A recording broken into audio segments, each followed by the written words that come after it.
It's Larry Sharpe with NeoSage here to talk to you about how to set great goals.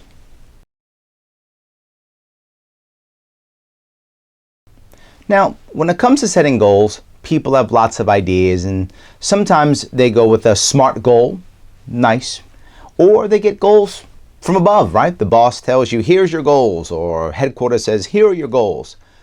It happens. Sometimes HR has rules. Set these goals, set those goals. All good. Whatever it is, it is. What you have to worry about is when you're setting your goal with your junior, it has to be a separate goal that the two of you agree upon. Whether that's in addition to goals that you have from high above, whether that's instead of, depending upon your world, either way, you have to sit with your junior and ask them a question on what they can achieve. What can they do? What do they want to do with this next 3 months, 6 months, 1 year, however you're setting your goals for? What can they do? They may come up with goals directly connected to the business model. They may not, but whatever it is, talk to them and have a conversation. And this will take a little bit more time. Totally worth it.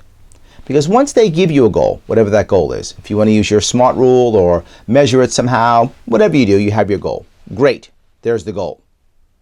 The most important thing about goals is not setting the goal. The most important thing is setting up an environment for success. You can set the best, smartest goals in the world and you can just watch them whiz on by. That's not going to help. More importantly is setting up an environment of success of any goals. Step one. Once your junior gives you a goal, you're going to ask them this very important question. You're going to say, great, junior. I'm calling him junior today. I'll call him Bob. I like Bob. Great, Bob. So, if you achieve this goal, what does it mean to you? Now, when you ask that question, what does it mean to you? Bob will probably say something like, well, the company will do. You must stop Bob at that point and say, Bob, no, not the company, not us. You personally. What does it mean to you if you achieve that goal? And if Bob says nothing or has no idea, is it really important to him? Or is he just telling you what he thinks you want to hear? Bob should have something to say. He should say, well, boss, if I achieve that goal, I'll feel better about myself, or my wife will be proud, or I'll get promoted, or I'll get a bonus, or I expect a raise, whatever the case may be.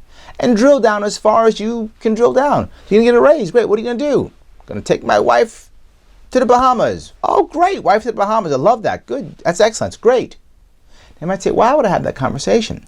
Because I want that goal to be personal to Bob. I want him to think to himself, yeah, you know what? This is important.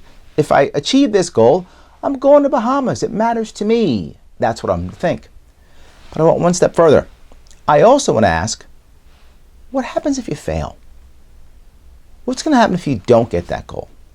Again, if Bob goes, I don't care. If he does that, then is it really important to him? Or is he just saying what he thinks you want to hear? But if he says, if I don't get that goal, I'm going to feel like I shouldn't even be here. Or I'm going to be embarrassed by my coworkers. Or my wife will be angry at me. Or I'll never get that raise that I want and I won't get promoted. Whatever. But he'll say something. And if he can connect that in his head to the positive and the negative, now we're rocking and rolling. Now we got a good shot at that goal actually getting done. One more. Ask Bob, does you getting this goal, if you achieve this goal, will it affect anybody else? Will anyone else be happy or sad, or will it matter? And let him think about that. It may be his teammates. Maybe he cares about his team. Maybe it's you. Maybe he says, well, I care about you, boss. I want you to think that I'm smart and wonderful and awesome. Maybe it's his family. Maybe it's his wife who can't go to the Bahamas now. Whatever the case may be, if he can say something like that and you can discuss this back and forth over that goal, the promise of gain, the fear of loss, and the caring about others, the honor piece, are the three reasons why someone wants to do anything. If it lands strongly in their head, they'll be thinking about that when it's 4:45. Should I pack up to go home? What should I do? They start thinking, Bahamas, wife, teammate, I'll stay.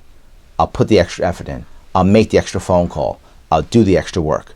If you want that person in their own head, the best chance of achieving a goal, they must see a serious promise of gain to themselves, a serious fear of loss to themselves, and a serious piece of honor, what matters to them. You can't dictate this, because if you do, it's your goal. not theirs. But if they dictate, it's their goal. So however you set it up, if you can talk this talk, have this conversation, you're setting up an environment to where this person, your junior, has a better chance of achieving that goal and winning. Try it. You'll get more from your juniors, I promise. Good luck.